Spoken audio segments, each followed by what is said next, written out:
to our audience and welcome to our forum today.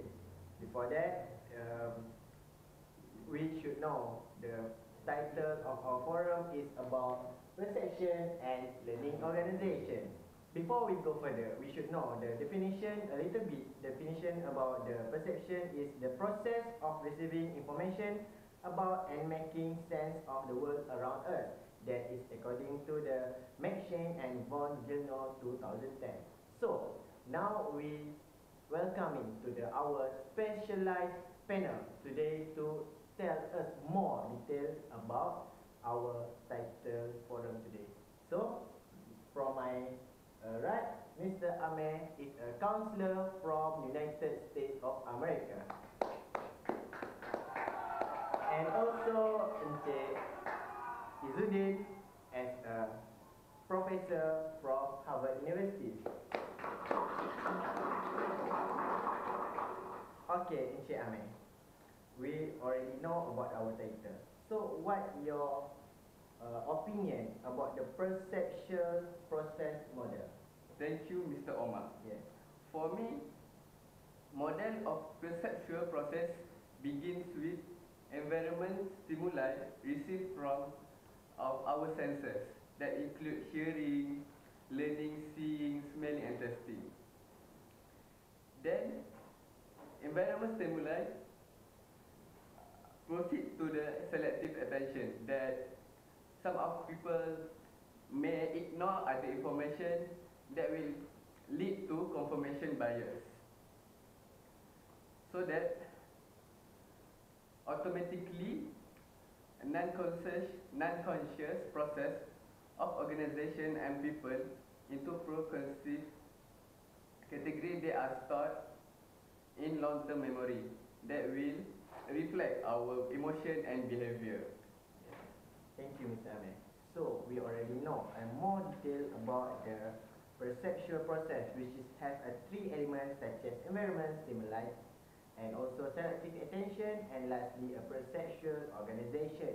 Okay, so now, as we know that one of the important things model in the organizational perception is like we call mental model perception. Mental model perception can be defined as an internal representation of the external world, which consists of visual and relational image in our mind.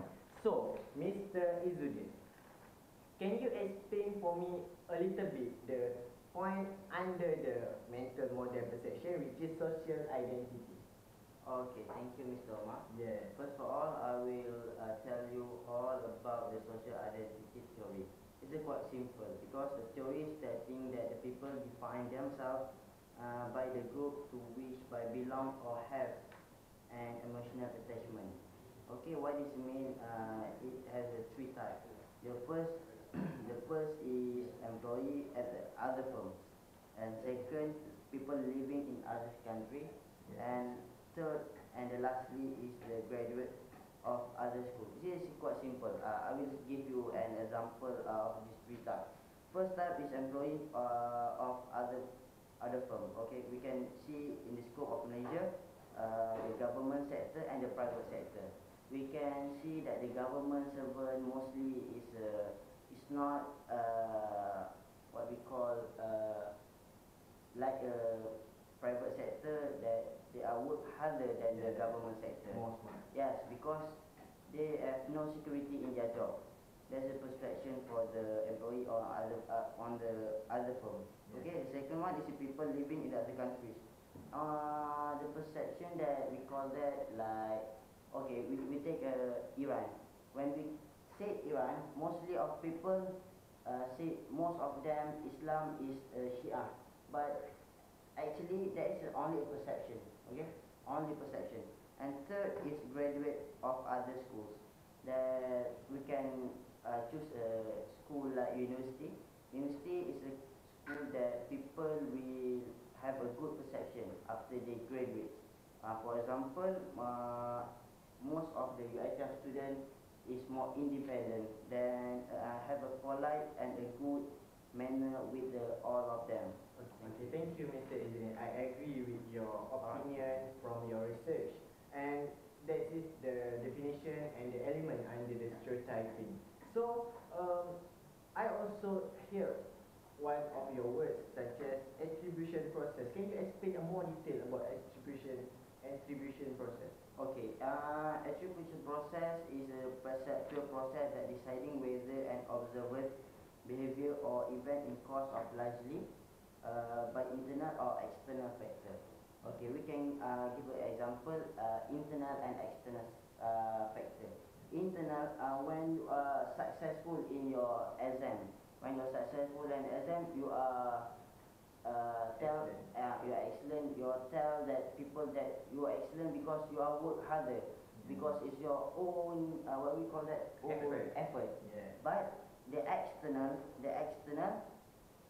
is like when we fail, we keep blame on the university, we keep blame on the timetable, we keep blame on the lecturer, but we don't know that that is our fault. Yeah. That is the internal and external as one of the examples. Yeah, thank you, Mr. Udin.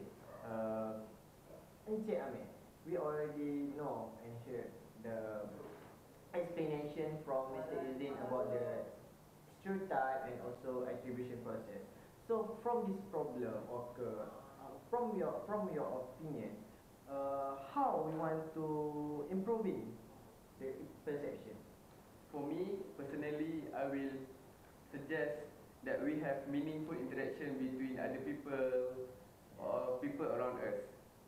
We can make it close, we can interact each other frequently so that the perception can be avoided.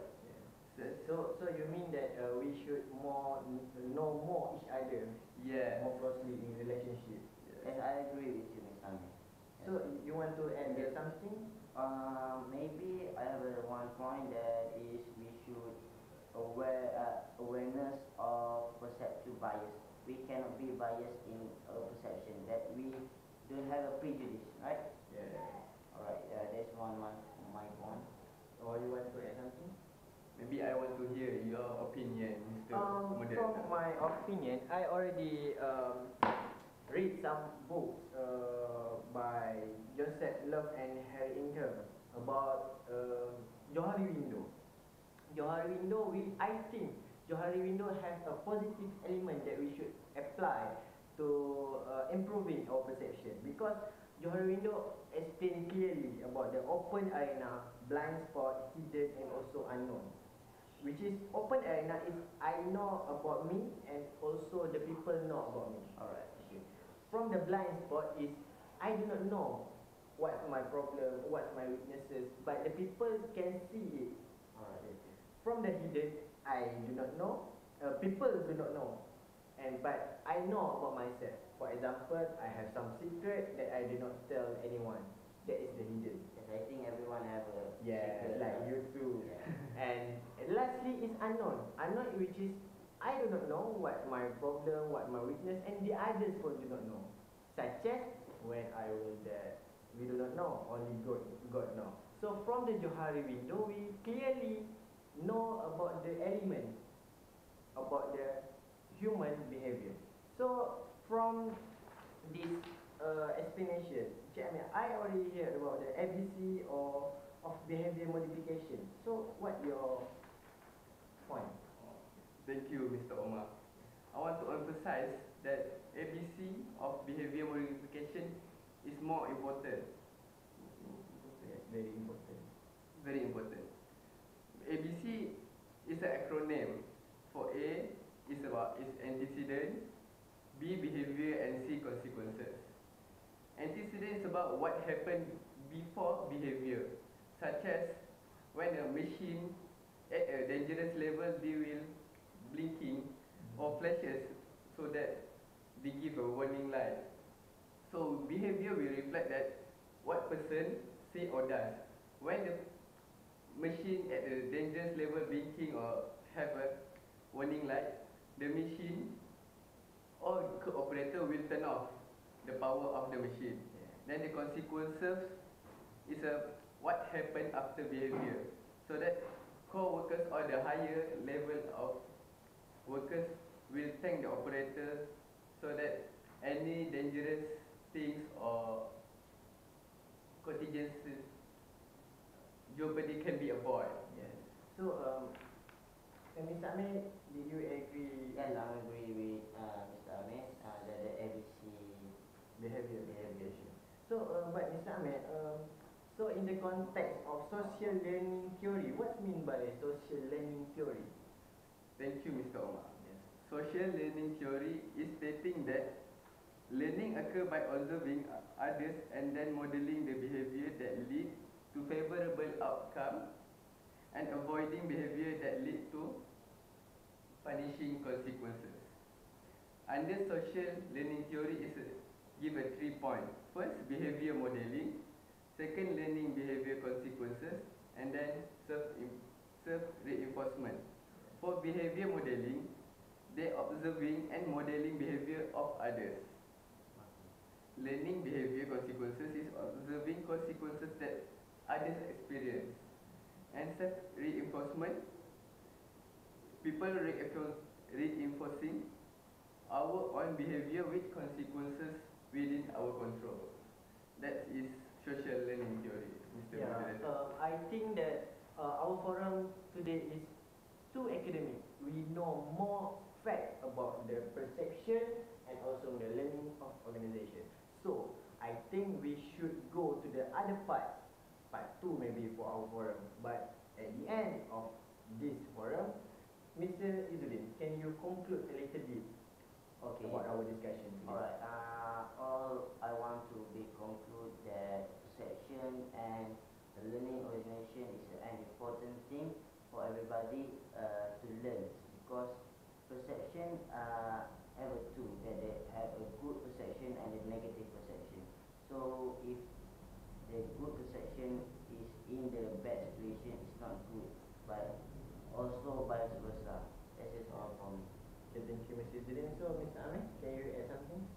For me, personally, perception and learning organization is important for people need to know themselves. When people already know themselves, they can improve themselves to the limit that can he or she achieve more success. Yes, thank you, Mr. Amir. And for me, I also agree with both of our panel today. Perception is the most important. If we not manage the perception in good way in our organization, it will incur very bigger problem if we cannot avoid it from the beginning. So, the most important in our forum today is our conclusion is what we already received about the perception and also the learning organization. So, thank you for Mr. Izzuddin from Harvard University and also some of our researcher, and to Mr. Ahmed from as a counselor, famous counselor in our country.